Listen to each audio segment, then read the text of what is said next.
Good afternoon and welcome to the 10th Annual Sacred Trust History Talks and Book Signing events presented by the Gettysburg Foundation and Gettysburg National Military Park. My name is Dan Welch and I'm the Education Programs Coordinator for the Gettysburg Foundation. The Gettysburg Foundation is the nonprofit partner of the National Park Service here at Gettysburg. Over the years, as we've presented Sacred Trust, we have had the distinct pleasure of hosting renowned Civil War historians, authors, National Park Service rangers, and licensed battlefield guides so that they can share their unique perspectives on the Battle of Gettysburg with you, our visitors and guests. Coming up next, Mr. D. Scott Hartwig will be discussing a program entitled Day After Day, We Stupidly and Drearily Wait the Order That Summons Us to the Fearful Work, the Army of the Potomac from Brandy Station to Petersburg.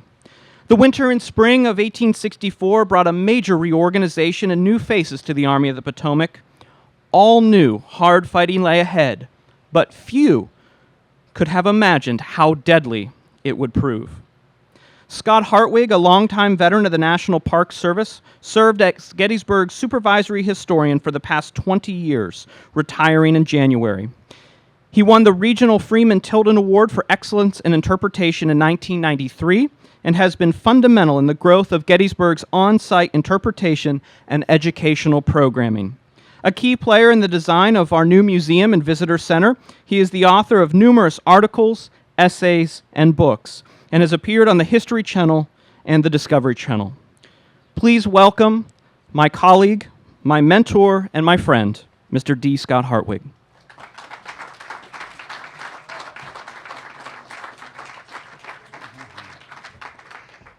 You know, the thing I always remember about Sacred Trust lectures is the sweat streaming down my back and my legs. So I got to tell you, this feels really good. But this is really tame because this past week, on July 2nd, I gave a talk about my book, To Antietam Creek, at Bryant Park, which is in the center of Manhattan, New York City. And I felt like I was in the Battle of Antietam because you know those big storms that came through? They were right there. I mean, I'd say McClellan, and there would be a bolt of lightning. I'd say Lee, and there would be a bolt of lightning. It was amazing. And everyone was mesmerized. They either were mesmerized or they were terrified, but nobody left. Anyway, it's always a pleasure to be here and see a lot of familiar faces and have a chance to talk about what we all are interested in is our nation's history and the American Civil War. The quotation that you see up in front of you was written by a Marine veteran of the Vietnam War. He talks about the violence of combat, that it assaults psyches, confuses ethics, and tests souls. This is not only a result of the violence suffered, which is how we often think of war, what violence you've seen, what you've suffered. It's also a result of the violence inflicted. Warriors suffer from wounds to their bodies, to be sure, but because they are involved in killing people, they also suffer from their compromises with or outright violations of the moral norms of society and religion. I would imagine that any soldier of the Army of the Potomac or the Army of Northern Virginia who went through the Overland Campaign of 1864 could identify with Karl Marlantes. Someone who was in Iraq or Afghanistan or World War II or World War I, that they could all identify with him. Because what these men would experience in that spring and early summer of 1864 was something that they had never seen before. Unrelenting combat. It was truly the beginning of what we would imagine today as a modern war in which logistics were able to maintain constant combat, something that had not happened in the war up to this point. So we're going to follow this Army of the Potomac, get an overview of what it goes through, but what I want to focus on more is the people, the soldiers who made up the Army of the Potomac and how their experience in this unrelenting combat shaped them and changed them. And in some cases, injured them, not just physically, it injured a lot of men physically, but also psychologically. The quotation, which we'll see later on, is from a soldier who fought here at Gettysburg. He's pretty well known to some people, Rufus Dawes, who was with the 6th Wisconsin. And I thought his quote captured what many of the men felt as they went through this campaign. So we begin our story, or before we begin our story, let me remember one other thing I want to do is talk about some books that you can read. If you'd like to learn more about this period in the Army of the Potomac's history. The first book is The Stillness at Appomattox by Bruce Catton, won the Pulitzer Prize. The second book you see is one of a series of 4 on the Overland Campaign written by Gordon Ray. They are outstanding. I can't recommend them highly enough. A third is written by someone who spoke here, I think just last weekend, Howard Coffin from Vermont. It's called The Battered Stars. It looks at the state of Vermont at home and at the front in the Overland Campaign of 1864. Very unique perspective. And lastly, Grant and Meade, with Grant and Meade from the Wilderness to Appomattox. Theodore Lyman was a botanist, a Harvard-trained botanist, who had offered George Gordon Meade his services earlier in the war because he knew Meade, he knew the Meade family. And after the Battle of Gettysburg, he contacted Meade again, and Meade said, if you want to see the war, come on out, I'll find a place for you. And he found a place for him as a colonel, an aide-de-camp on his staff. And Lyman, who would survive the campaign all the way to Appomattox, would write an unforgettable journal. One of the great journals of the war. It's in my top 10 favorite Civil War books. Now, for the books that had a heavy influence on this particular program, and many of these you can still find, but I think they're all on the used book market. The first is the Civil War Letters and Diaries of Sergeant Charles T. Bowen. He was in the 12th U.S. Infantry. It's unique that he was a regular, and he wrote letters and kept a journal that was extremely detailed, very observant, very witty, and he goes all the way into the summer of 1864. The second is Colonel Robert McAllister, who became a general by the end of the war. His letters were published in the early 1960s. The third is the letters of Charles Harvey Brewster, the adjutant of the 10th Massachusetts Infantry. David Blight edited those. And lastly, there's our man Rufus Dawes, who wrote Service with the 6th Wisconsin Volunteers, which is another one of my favorite books of the war. And it contains a number of Dawes letters that he wrote throughout the war. So we begin at Brandy Station, Virginia, in northern Virginia. This is where the Army of the Potomac has spent the winter. It has absorbed thousands of new recruits, most of whom are substitutes or bounty men, meaning they took a bounty to go into the Army. They're technically a volunteer, but they got a lot of money to volunteer. There's a few draftees, but there weren't very many draftees in the war. Most draftees hired a substitute. They're not the best material in the world. It's going to take the Army a little while to absorb them all. But the Army had also never recovered from the Battle of Gettysburg. So 2 of the Army Corps had been badly beat up in that, the 1st Corps and the 3rd Corps. And the commander of the Army of the Potomac, if you can see I don't know if I can get that on there. Well, he's sitting in the center. You all know who he is, George Gordon Meade.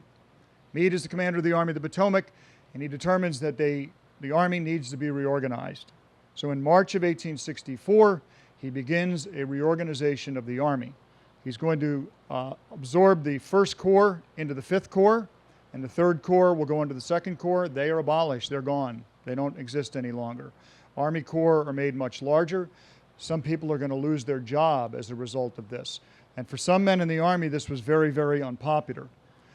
One of them who commented on it was Charles Wainwright. Now, I didn't put Wainwright's book up there. I should have, because you'll hear from Wainwright a number of times in this program. Charles Wainwright was the artillery chief of the 1st Corps, and then he became the artillery chief of the 5th Army Corps after the reorganization. And Wainwright is the sort of person that I would describe as, he's very entertaining to read. He's a kind of a snobbish New Yorker, but he was a damn good soldier. And as he tells us in this quotation here, he serves the Army of the Potomac, not the 1st Army Corps. The long agony is over. Consolidation is not accomplished, but a fixed fact. The order was issued from Washington yesterday and from Army headquarters today. I'm looked upon as sort of a traitor here for having always favored consolidation. But I tell them I belong to the Artillery Corps and not to the 1st. A number of general officers are relieved from duty with this Army. Corps commanders, Sykes, French, and Newton. Brigade commanders, Kenly, Spinola, and Meredith. The first is the only one I should think any loss. So the other thing I like about Wainwright, he just tells it like it is. He thinks 5 of those guys were useless, and he's glad that they're gone. The only one was Sykes that he thought had a place in the Army. The person who got the blame for the reorganization was the newly arrived Lieutenant General, newly minted Lieutenant General Ulysses S. Grant, who has come east to command all the Union armies, but his special attention is going to be focused on Robert E. Lee and his Army of Northern Virginia. The only thing Grant did is he approved Meade's reorganization plan. It wasn't his idea, but a lot of soldiers in the Army blamed him for it. Everybody had an opinion about this man. Wainwright, of course, we have to hear from him. He sees him and he says, no, he was in Culpeper yesterday. I got a sight of the new Lieutenant General as he was poking around the house he has since moved into. He's not so hard-looking a man as his photographs make him out to be, but stumpy, unmilitary, slouchy, and Western-looking. Very ordinary, in fact. Theodore Lyman also ran into him. Of course he did. He was at Meade's headquarters. He had a different opinion. He's a man of a good deal of rough dignity, rather taciturn, quick and decided in speech. He habitually wears an expression as if he had determined to drive his head through a brick wall and was about to do it. I have much confidence in him. Now, another soldier of the Army of the Potomac who we don't hear very much about in this part of the campaign, but who played a critical role in 1864 and 1865, was the Chief of Staff of the Army of the Potomac, Andrew A. Humphreys. We remember him from Gettysburg, from commanding a division on the Emmitsburg Road in the Union 3rd Army Corps. He was a tough, old Army, no-nonsense, profane, regular soldier, and everybody had an opinion about Humphreys. Charles Dana, the Assistant Secretary of the War, said he's the great soldier of the Army of the Potomac. Regis de Trobriand said he's a very queer fellow. Theodore Lyman, when he does get wrathy, he sets his teeth and let out a torrent of adjectives that must rather astonish those not used to him. And Regis de Trobriand again, he was given the flaming outbreaks in which all the vigor known or unknown to the English language burst forth like a bomb. Humphreys was a colorful character. You want to learn more about him, I strongly urge you to read Lyman's journal. It's great, some of the stuff he has in there about Humphreys. Now, the 2nd Army Corps in this reorganized Army of the Potomac is going to go to the hero of Gettysburg, Winfield Hancock. He's been in command of it, although he's been out for a long time because he was badly wounded at Gettysburg. And again, Hancock's another one of those people. He's a larger-than-life personality. Everybody had opinions about Hancock. People often tried to describe him. Lyman would describe him as a man who was a very soldierly-looking man, tall and robust, and had that sort of look about him that you knew he was a soldier's soldier. William McCarter reminds us that as a regular, it was hard for Hancock to give any command without cursing.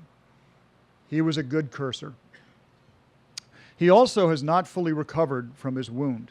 The 5th Army Corps will go to Gouverneur K. Warren, the hero of Little Round Top. Warren was a very sensitive, moody type of individual. He was a very talented man. He did have a tendency, however, which is going to really reveal itself in this campaign, of questioning his superiors' orders. As we also see from Charles Wainwright, he could not be the nicest guy to work for. General Warren has been in one of his pets all yesterday and today, as ugly and cross-grained as he could be.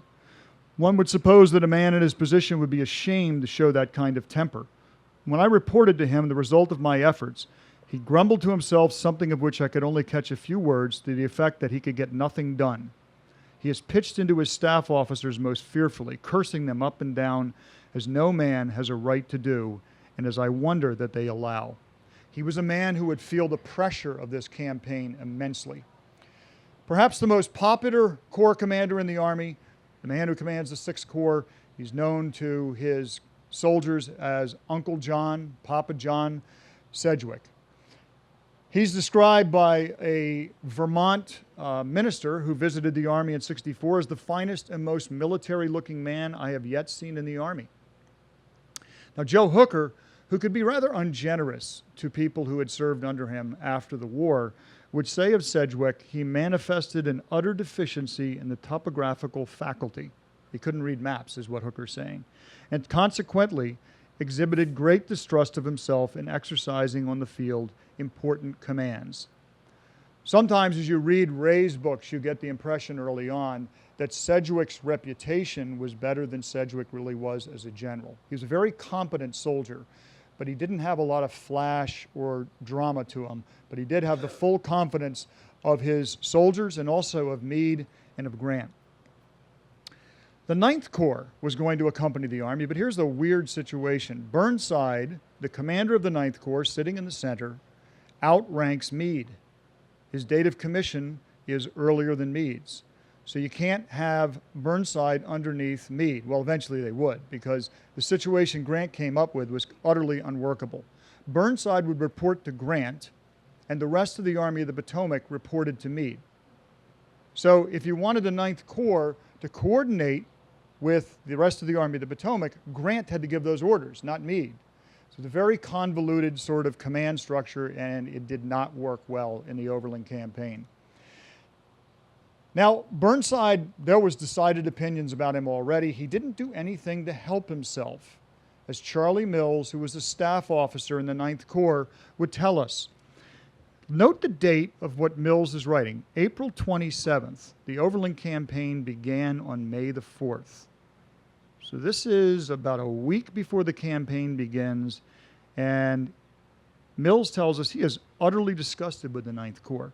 Burnside has not been with us at all as yet, and not even his staff. The command, therefore, devolves on Brigadier General Wilcox, who is considered a fair officer, but doesn't show it by his management at present, which consists for the most part in doing nothing at all. I begin to understand why there were no pontoons at Falmouth in November 1862. B is shiftless. Now, the Cavalry Corps has been reorganized as well. There's a new commander, the bullet-headed Philip Sheridan. He does have a head like a bullet when you look at him. There's a good description of him. He's the fellow in the center underneath the flag. Sheridan had come from the Western Theater. Would be replacing Alfred Pleasanton.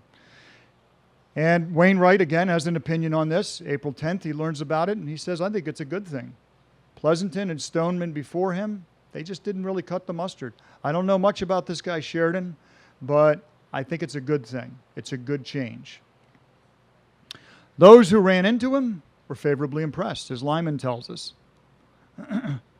Marcina Patrick, who didn't have good things to say about a lot of people. He was a grumpy guy. He was the provost marshal of the Army of the Potomac. Sheridan to him seemed very quiet and very determined. Accurate depiction or description. Now, to reinforce the Army further, Grant dipped into the fortifications of Washington. Within the fortifications of Washington, it could kind of remind you a little bit in the way of the National Guard during the Vietnam War. I was young during Vietnam. My two brothers were old enough. My brother went into the oldest brother went into the Navy. But I remember that some of their friends were going into the National Guard in the hopes that they could avoid being deployed to Vietnam. In the Civil War, what some men did so that they could serve but not have to get shot at is they joined heavy artillery regiments. These were located in the defenses of Washington, and as Theodore Lyman tells us, they had gone home, some of them to recruit during the winter of '63, and some of these regiments had grown to the size of 1,900 and 2,200 men. They were gigantic, huge, bloated, because you could be a soldier, but it was pretty safe. Well, it wasn't going to be so anymore, because Grant went in there, and he pulled many of the heavy regiments out. He armed them with muskets, rifles, and sent them to the front. They would now be infantry. And now, as Lyman says, as they came walking by in their giant units, the favorite salutation of the soldiers was, "How are you, heavy artillery?" Knowing that the men were disconsolate by their situation as infantry. Also reinforcing the Army was someone who had never been with the Army of the Potomac as a soldier, and that was black soldiers. The United States Colored Troops would contribute an entire division in Ambrose Burnside's Ninth Corps. The soldiers of the Ferrero's division, the Ninth Corps, were not well received. Most of the white soldiers didn't like them. They didn't want them. So there was a great deal of racism that they encountered in the Army. They also were not paid as much. But there was one thing that they would have to face the same as the white soldiers. They would die the same.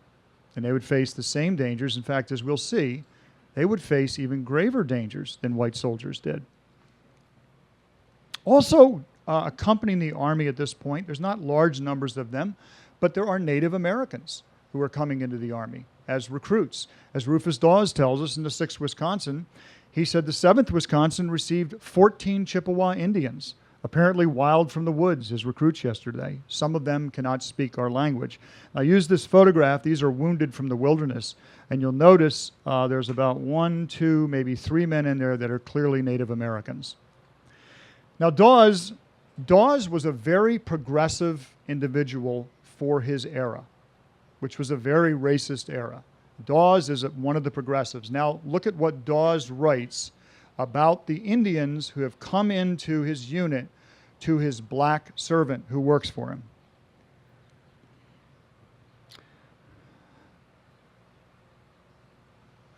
That's a progressive. That gives you some idea of what people were like who were really racist. For the black troops who came into the Army, this was a rough world. If that's a good guy, Rufus Dawes, and he is a good guy. But the other thing about that quotation from Dawes, this campaign is going to change some people's attitudes, as we'll see.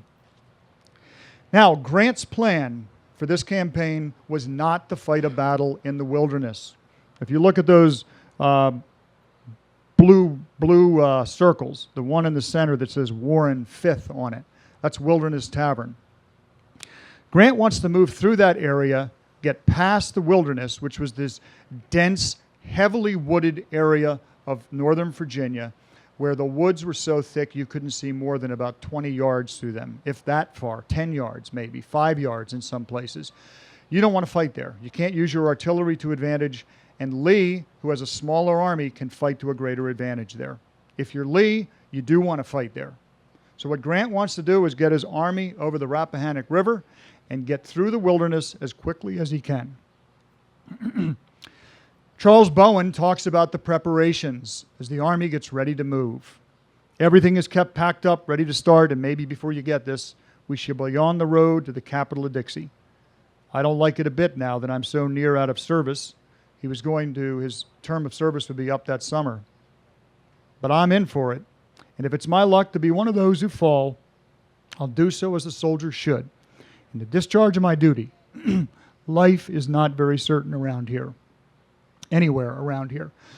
Men like Bowen are the backbone of this army. They know what's coming. They're veterans. They know the dangers that are lying ahead. They don't desert. They don't straggle. They don't malinger. They move to the front, despite the dangers they know lie ahead. So, Grant did not win the race. Lee did. Lee got his army up into the wilderness, and a furious battle develops. And a bloody one, as you can see at the bottom of the page. Over 3 days, the Army of the Potomac loses 17,666 casualties.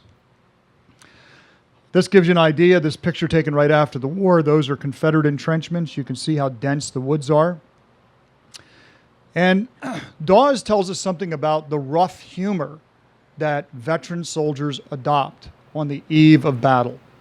We, in civilian life, oftentimes wonder, what did these guys, what was it like before they went into combat? The first call to advance was an order for a company to go forward as skirmishers. Colonel Bragg designated Captain John A. Kellogg with his company I for this duty. We were told that the movement was to be a reconnaissance. As Kellogg got up to go, Major Philip Plummer said, "What word shall I send to your wife?" "Never mind my wife," replied Kellogg. "Look after Converse's girl." Captain Converse said, "Plummer will be shot before either of us. Leave your message with Dawes. He's the only man they can't kill." By the end of the campaign, all of those men who jested about this, except for Dawes, would be dead, wounded, or captured. Charles Bowen tells us something about the utter confusion of the fighting in the wilderness. In the fight on the 5th, we were very badly handled, being sent in battle through a perfect thicket of stunted pines. We got mixed up together. Then a space was left between the 14th Regulars and us, which the rebels penetrated.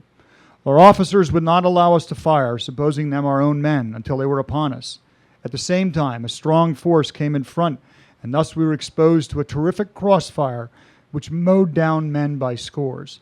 No troops could stand this, and our left broke and ran. This, of course, made bad worse, and the entire line broke. Seth Eastman, who was in the 6th Vermont, he talks about the ground was covered with the dead and wounded in indescribable confusion. Hundreds of men in blue and gray clothing in every possible situation that could be imagined, on their backs, with wide open eyes, on their faces, some with their legs bent under them, and others cut in two as artillery had been used in this part of the field. One in particular was in the mud to his knees and had fallen over backward. He was stone dead, but had in some way gotten his Bible and spread it over his breast as if that was going to do him some good. It was a run for life, and I made it all right. I never ran so fast in my life. At the end of the Battle of the Wilderness, which had been essentially a defeat for the Army of the Potomac, there was a huge blow-up between Meade and Sheridan. Sheridan didn't like the way Meade used cavalry to screen and scout for the Army and do that sort of work and escort and guard the flanks. He wanted to use his cavalry as a strike force. So they got into this huge argument. And in fact, Sheridan was insubordinate to Meade, stormed out of his tent. So Meade goes and he tells Grant about this encounter. And here's what Grant responds. Did Sheridan say that? Well, he generally knows what he's talking about. Let him start right out and do it. This signaled another change in the Army of the Potomac. They were going to do things differently. Sheridan got his wish, and he would go off on this huge raid all the way down to Richmond. His plan was to draw Jeb Stuart's cavalry out into a fight and whip him. And he did ultimately kill Jeb Stuart. His campaign really didn't amount to any real success, and he deprived Meade of cavalry that they desperately needed. So it did improve the fighting spirit of the Army of the Potomac cavalry, but there was a cost to it as well. Now, the soldiers of the Ferrero's Division in the 9th Corps, the USCT troops, did not see any combat in the wilderness, and it was the opinion of some that they never should. Theodore Lyman, this Harvard-trained botanist, but many of these men who'd gone to Harvard, they were pretty conservative in their views, and he's one of them. He says, as I looked upon them, my soul was troubled, and I would gladly have seen them march back to Washington. Can we not fight our own battles without calling on these humble hewers of wood and drawers of water to be bayoneted by the unsparing Southerners? We do not dare trust them in the line of battle. Ah, you may make speeches at home, but here it is life or death. We dare not risk it. This is important to understand the mentality of some of the people in the Army, to understand how Ferrero's division would ultimately be used in this summer. Now, I talked about the dangers that the USCT faced, and on May the 8th, during the Battle of the Wilderness, the 9th Virginia Cavalry had been way up north of the battle, and they were coming down towards the fords on the Rappahannock. And as they did, they captured about 200 Federal stragglers, including 3 men from Ferrero's division. Now, the 197 white soldiers, they took off to the side and took them with them, the 3 blacks, as Bird Willis, a member of the 9th Virginia Cavalry, very casually wrote, they were taken out on the roadside and shot, and their bodies left there. So when I talk about the risk that the USCT faced that was different, this underscores it. Those white soldiers, they were taken prisoner. Those black soldiers, they were executed. Grant is going to move again from the wilderness. He's not going to fall back like the other commanders have done in the past. Grant moves his army, attempting to get to Spotsylvania courthouse before Lee can. You can read Ray's book about this. Essentially, it's a fluke. It's not Robert E. Lee reading Ulysses S. Grant's mind. It's essentially a fluke. Lee beats him there. And now another big battle is going to develop near Spotsylvania. And in the early stages of this battle, the Army of the Potomac is going to lose its beloved Uncle John Sedgwick. He will be shot by a sharpshooter on May the 11th, And it's a famous story. The sharpshooter shot him at about 800 yards. He had just uttered the words, "They couldn't hit an elephant at that distance." Because he was warned by the men of an artillery battery. They said several men have been shot here today by sharpshooters. And Sedgwick was incredulous. He said, "They can't hit an elephant at that distance." And shortly after he said that, there was a thunk, and Sedgwick was dead. General Horatio Wright would take command of the 6th Army Corps. As you can see by Brewster, who serves in the 10th Massachusetts Infantry of the 6th Corps, it affected the men hard.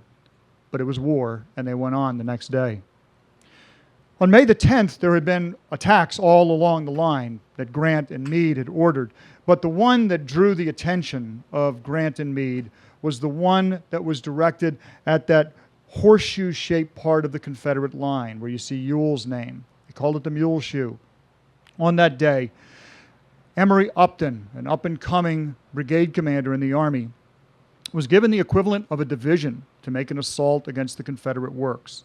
Rather than making the assault in a more extended line, he concentrated his force in a very deep formation. And that formation assaulted the Confederate works and carried them in a very desperate attack on May the 10th. However, they weren't well supported. No one was prepared really to support them, and Upton's men got driven out.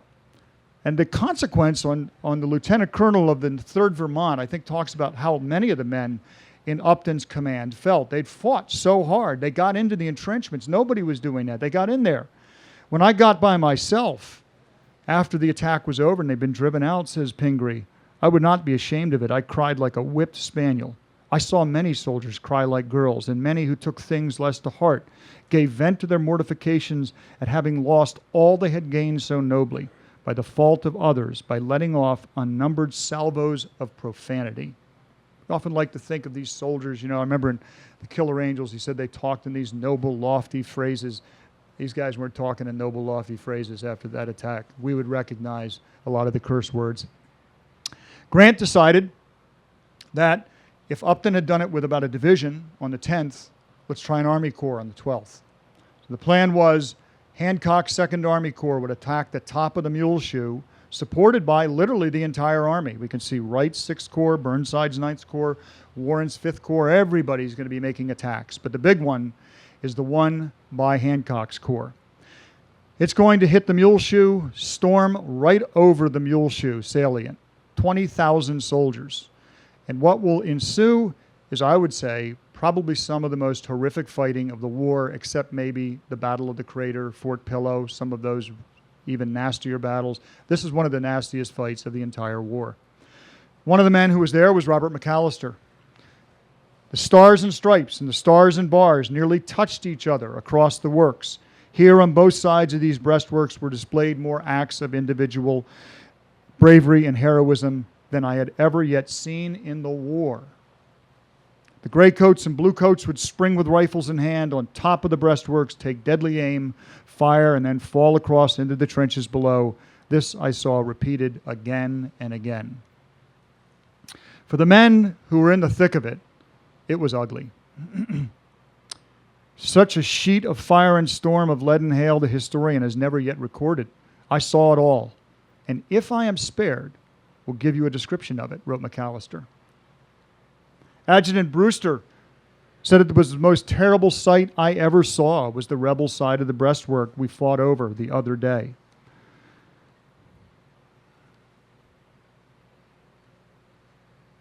There we go. Charles Bowen, who was attacking on the 5th Corps front, he was mad. We expect to run risks and are willing to encounter danger where anything is to be gained, but we don't like the idea of exchanging 3 of our lives for 1 rebel. And this seems about the way things are working now. And Rufus Dawes, by the blessing of God, I'm still alive. We have had continued fighting and hardship since I wrote 2 days ago, beyond what I can now describe. We charged upon the enemy's rifle pits again on Thursday, and were, as usual, driven back. Thursday night, May the 12th, we stood in mud over my boot tops, firing all night. Yesterday, the 13th, we were under fire all day. And last night, we marched all night. I'm troubled very much lest I have been reported killed in the New York papers. I can never tell if I live through it, the sufferings of this campaign. Notice one thing that's creeping into these letters these men are writing. If I am spared, if I live through it. Now they're beginning to realize this type of fighting, the odds that I'm going to make it through it aren't very good. And then Dawes, 3 days later, would write what we use as the title for the program, Day after day, we stupidly and drearily wait the order that summons us to the fearful work. He describes this utter fatigue. You can imagine. One day they're firing all day, they're firing all night, they march all the next day, they march all one night. They're not getting any sleep, they're not getting proper food, they're under fire. The nervous tension is enormous upon these men. But Grant is unrelenting. He's been stymied at Spotsylvania. About 18,000 casualties there. He's lost about 35,000 men now. He's going to move again. Now he's going to move down on the map to about the center, near where it says Hanover Junction, to the North Anna River. He's going to try and beat Lee there, and once again, Lee is going to get there before him. And there'll be another battle, Battle of North Anna. Now, as you look at that, 2,623 casualties. When you've looked at these other bloodbaths, you're like, oh, this must have been a little break for the soldiers. Even though when we think about our current conflicts we've just gone through, Afghanistan and Iraq, imagine those type of casualties. They're immense, but so immense are the losses in the Civil War that sometimes when we see something like this, we think they're light. But for the men who were there, it wasn't. It was unrelenting, constant combat, under fire the whole time. As Robert McAllister says, as usual, I have but a few minutes to write. Work, work, fight, fight. Takes all our time. We sleep but from 2 to 4 hours per day. It is the hardest campaigning I have ever seen. Before it commenced, I would not have believed that I could have gone through it. Rufus Dawes is writing to his girlfriend, or his wife now, Mary, on May 25th, in the midst of this Battle of North Anna. We are again closing our lines for a desperate battle. The bullets clip through the green leaves over my head as I lie behind the breastworks writing. I have had no full night's sleep since May the 7th, so that is 18 days, when I took command of the regiment. Day after day, night after night, we have marched, fought, and dug entrenchments. I've not changed my clothing since May 3rd. I have not composure to write, as the bullets are coming so thickly through the limbs and some poor wounded soldiers are near me. Charles Brewster tells us something about a disturbing trend that is beginning. Now, we saw where the soldiers of the 9th Virginia Cavalry executed 3 black soldiers from Ferrero's division who were stragglers. Now we see Brewster saying, at least in his regiment, they're not too interested in taking prisoners, because a word has filtered through the army, the rumors about Fort Pillow and the massacre there. The prisoners who come in report that there are lots of others who want to come in, but our boys fire at them so they cannot. Our men are much opposed to taking prisoners since the Fort Pillow affair that has cost the rebels many a life that would otherwise have been spared. You'd never see a soldier writing something like that in 62 or 63 or 61. The war is changing these men. Now, I talked about how the war was also changing attitudes. And Dawes tells a story in his book about, remember the thing that he wrote about his black servant? Well, this is another black servant who was with the 6th Wisconsin. His name was William Jackson. And during the night of May the 24th, Jackson and some of the other servants were supposed to bring hot coffee and hot food over the North Anna River to the officers of the 6th Wisconsin. It was pitch black, it was raining, it was dangerous. And the other servants were like, it's too dangerous. They were even told not to go. And as he says, William Jackson says, you can say what you got a mind to. I'm going over the river. For miles in that dark night, he stumbled along the line, carrying a heavy coffee pot and a full supper for our mess. To him, the officers of the 6th Wisconsin owed this comforting relief from hunger and exhaustion. Dawes would never forget what William Jackson did that night. We'll come back to that later on. So, Grant is stymied at North Anna. He does what Grant always does. He maneuvers. He's going to try and maneuver again. And as the Army starts to maneuver, Charles Bowen tells us another aspect of this campaign, this hardening of men, this attitude towards civilians. It's changed. About 1 o'clock, we came to a large farmhouse and stopped. They were strong, sea-sesh, and said they had nothing to eat. We told them that if they did not furnish us with a good dinner right away, we would throw them out and burn their house. This scared them so they set the slaves to work and cooked up a first-rate dinner of bacon and eggs, cornbread, rye coffee and butter, honey and so in abundance. You see, Charles Bowen, he didn't care about these civilians. They would have put him out and burned their house down. Civilians weren't running any risks every day. People weren't shooting at them every day. They had it easy, and they were secesh. You didn't care anymore. You kind of lost that compassion that maybe you'd had earlier in the war when you would have treated civilians differently. But the war was changing these men. The most important moment of any day was if you got mail. Because mail to these soldiers is the potential that you might live through this campaign. It's family. It's home. So as Brewster tells us in his journal entry on May the 26th, the men were really hungry. They hadn't had any rations in a while. And the ration wagons came, but also the mail. And the men didn't even care about the food. All they wanted was the mail. And Dawes would write, "You can't imagine how life comes back." It tells us that a part of these men, as they're going through this campaign, is dead. They've just deadened themselves. They don't think they're going to survive. When they get that letter from home, maybe they will. So the Army moves again, more skirmishing along the Potomac Creek and the Pamunkey, and eventually Grant's going to move again to Bethesda Church in Cold Harbor. As we see, between May 31st and June 12th, he's going to lose 12,000 more men. The most famous part of this was the attack at Cold Harbor on June the 3rd. He didn't lose as many men. There wasn't 7,000 men shot down in a half hour. If you want to really understand this battle, read Gordon Ray's book. Dawes again tells us this unrelenting, it's just constant. You can't show your head above the works without being shot at. 31 days they've been under fire. 31 days, over a month. Bowen tells us about, again, the confusion. The Rebs come on at them and they mow them down. And then suddenly there's a shout. "We are flanked." None but a soldier can conceive what a terror is put on a line of troops by this expression. It is the same to us as fire on board a ship at sea.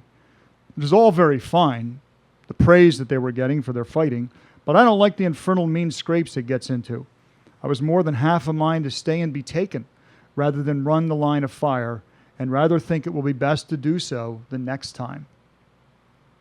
And Wilbur Fisk of the 2nd Vermont says that he was terrified at the idea that they were going to make an assault that day. And he said, "I would have done anything honorable to get out of it." Fortunately for him, but he was going to go in. Fortunately for him, the attack for his regiment was canceled. Stymied at Cold Harbor, Grant did what he always does. He maneuvers. And this was one of his most brilliant maneuvers of the Overland Campaign. He's going to move the Army, keep part of it in the lines at Cold Harbor, and then move behind the lines, cross the James River, and attack Petersburg, the important rail junction below Richmond. That will force Robert E. Lee out of the defenses of Richmond and out into the open where perhaps he can be destroyed. So to get over there, you've got to build a pontoon bridge across the James, which is what they do. Between the 15th and 16th, the Army of the Potomac and members of the Army of the James, which included a number of black troops, cross over the pontoon bridge, and between the 15th and 18th will launch assaults against Petersburg. Now initially, when they came up against Petersburg, the Confederates were very weak. But these soldiers now have been fighting for almost 6 weeks and attacking entrenchments. And what's the one thing you've learned about attacking entrenchments? You can't take them. So they became gun shy. Many men hit the dirt. And the Confederates started to receive reinforcements.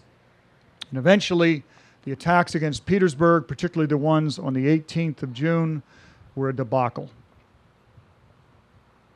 Charles Bowen, 5th Corps, says, "Here we lay until 3 o'clock, when a charge was ordered on the rebel works. Now, there was not a man of us but knew what the result would be, crossing a mile level in the teeth of dozens of batteries, to say nothing of the musketry when half across.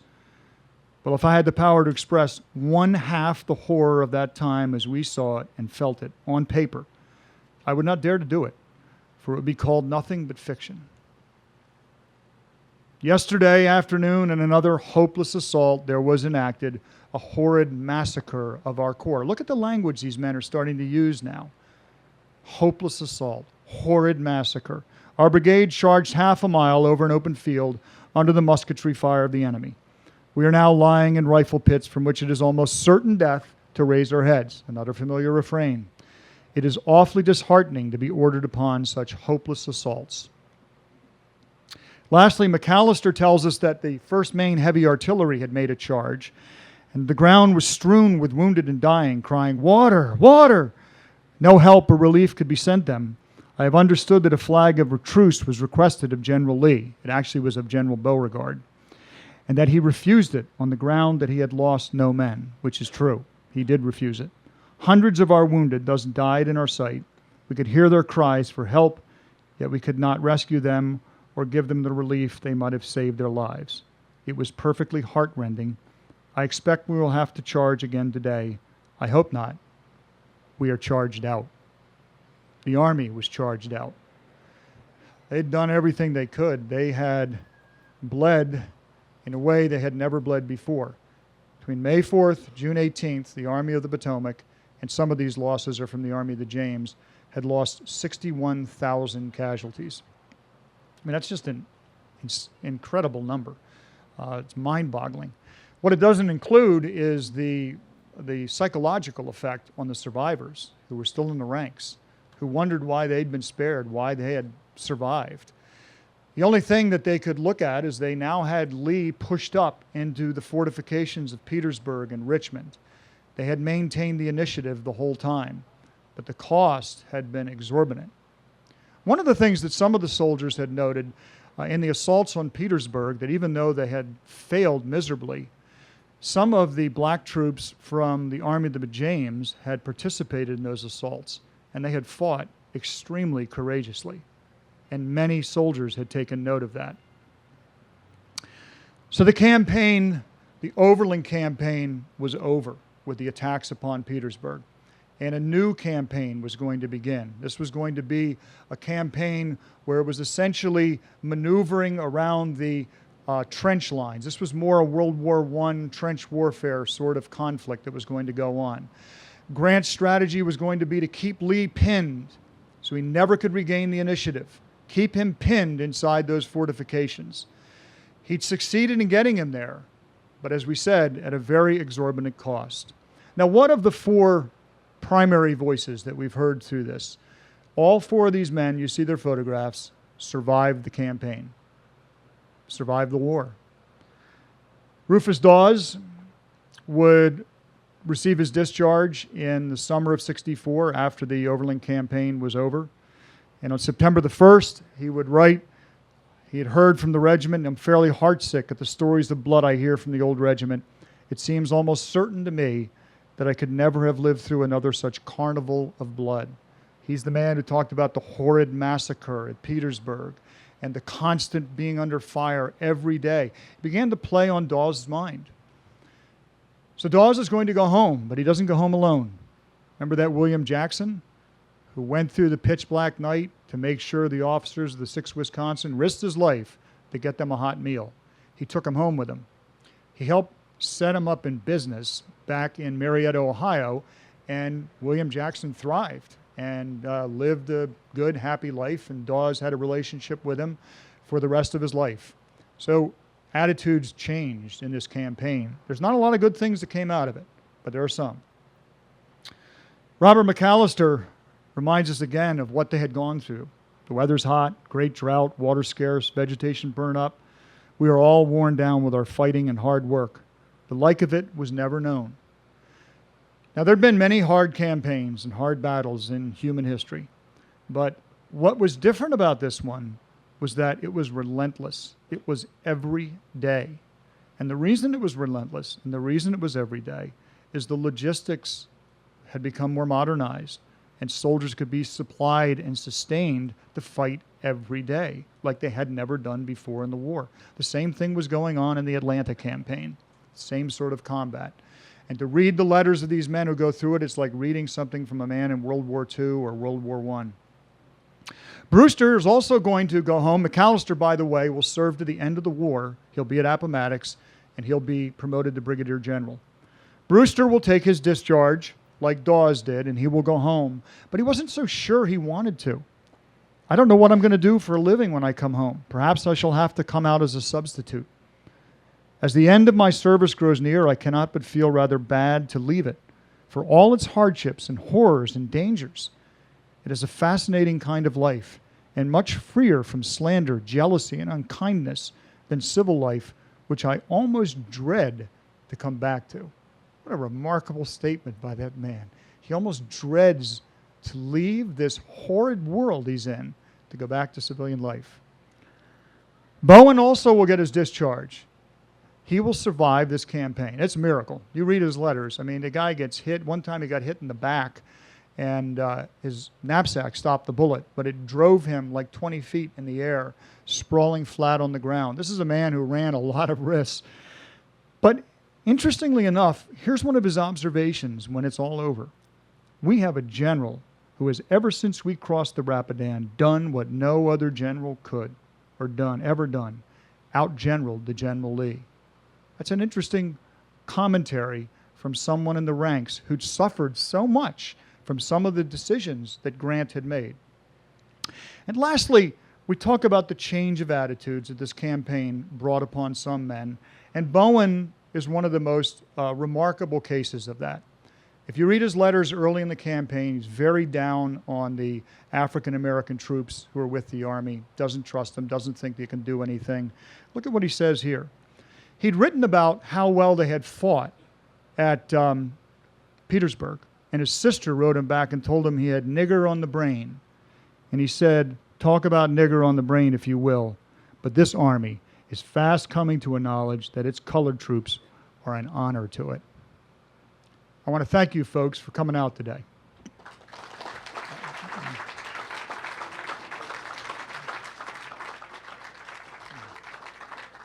We can take a couple questions if anybody has questions.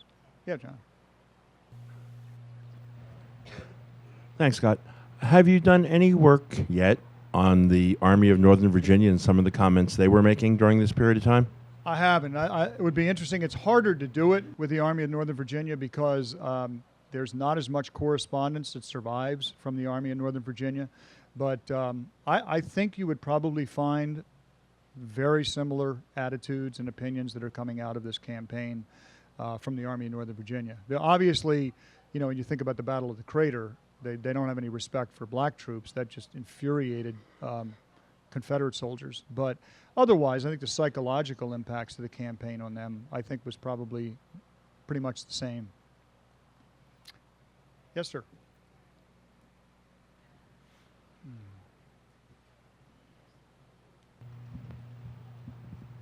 How did these troops cope with what we now know as PTSD when they came home? Because they did not have the VA in place. Can you talk about that some? Yeah, there's Brian Jordan, who was a graduate of Gettysburg College. I think he just got his PhD, I think from Yale, is working on a book about that subject. It will address that subject. There's another fellow named Eric Dean who looked at records of soldiers from a soldier's home in Indiana. And he looked at that to see what might be instances of PTSD. But it's very hard to diagnose it, and I think kind of dangerous to try to diagnose it with some of these men afterwards. And a lot of these men, their correspondence ceases when they get home. So you don't really know what they're going through and what they went through to try to adjust getting back into civil society. We know that Dawes fathered 4 children. He became a congressman. One of his sons became the vice president of the United States, Charles Dawes. He was a successful businessman. I'm not sure about Brewster and Bowen, but I think if you could do the research, I think it would be hard to do the research. You'd have to pull a lot of pension records. That's probably where you're going to find it, is in pension records. I've done some work in pensions on soldiers who served in the 69th Pennsylvania, and I encountered one soldier in that who clearly suffered from the result of his war experiences and his wounds. And of course, they didn't have a lot for pain management in that era other than opium and morphine, which made you an addict. So some of these men took to drinking, which is what this soldier did, and just destroyed his life as a result of it. But that's still very fertile ground for study.